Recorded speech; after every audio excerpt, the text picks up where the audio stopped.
Hey everyone, and welcome back. You know we love to tackle big ideas on this show. We do. And today we are going to be diving into a huge one, affordable housing. Yeah, and we're looking at Elon Musk and Tesla's partnership with a company called Boxabl, Okay.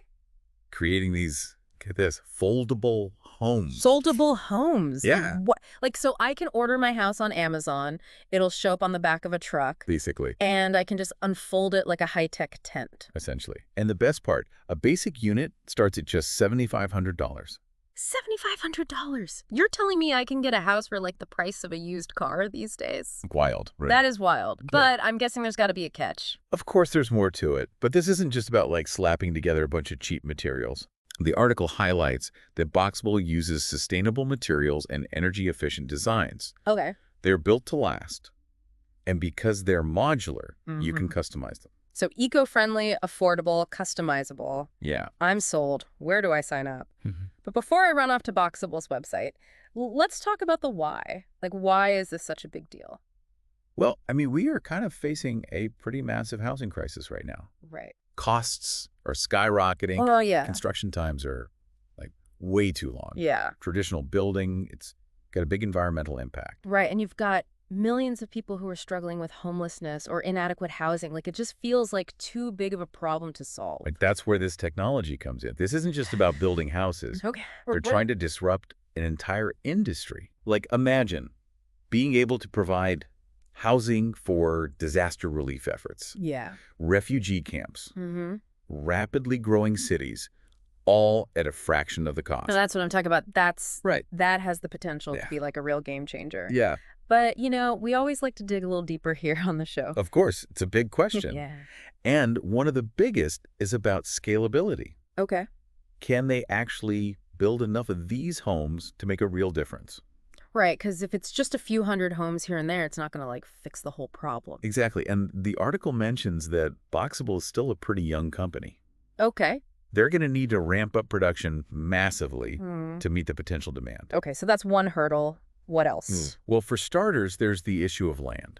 That $7,500 price tag, that's just for the house itself. Yeah.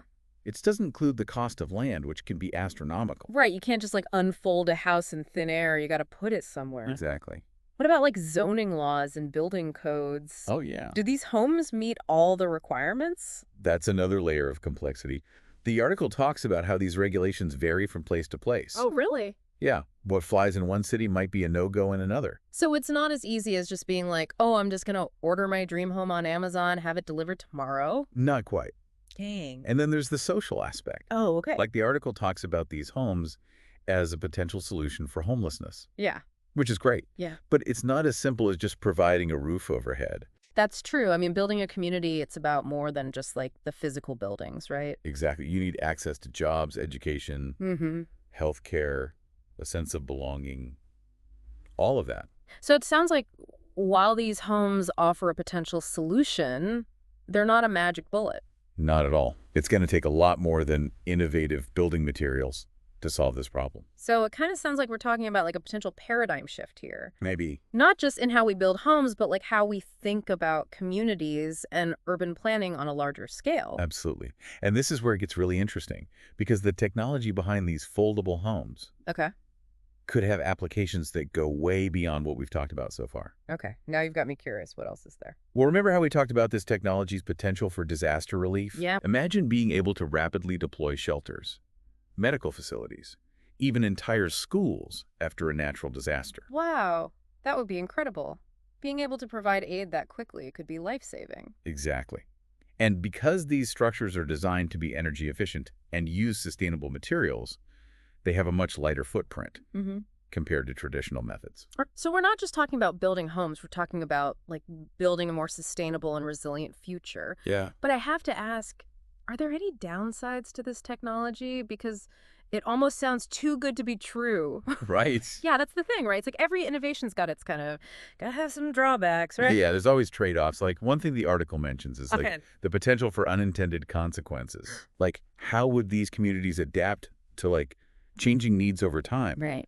Can these homes be easily expanded or modified? Yeah. What about repairs? How easy are those to handle? Those are really good points. It's easy to kind of get caught up in like the excitement of a cool new idea Right. and kind of forget to think about, okay, but what happens in like 5 years, 10 years, 20 years? The long term, yeah. Mm. And even though that low cost is a huge Yeah. plus, we got to make sure these things are built to last. Right? You got to be able to handle different environments, different climates. It sounds like there's definitely still a lot to figure out, but Plenty. like the possibilities are huge. Yeah. We've gone from talking about affordable housing to disaster relief to like sustainable construction. It's a lot, yeah. Is there anything else we should be thinking about here? Well, there's one more thing the article mentions. Okay. And I think it might pique your interest. Okay. Remember how we were just talking about like the future of housing? Yeah. And we even touched on like the idea of living on other planets. Wait, are we talking about foldable homes on Mars right now? You got it. The article actually suggests that this technology,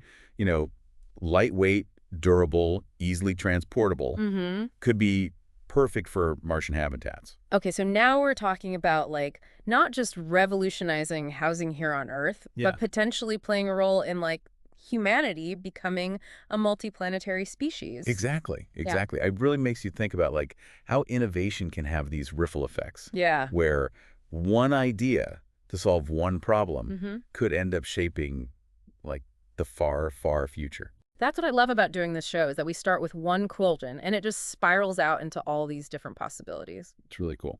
So as we wrap up our deep dive on Elon Musk and this $7,500 foldable homes, what are our takeaways for our listeners?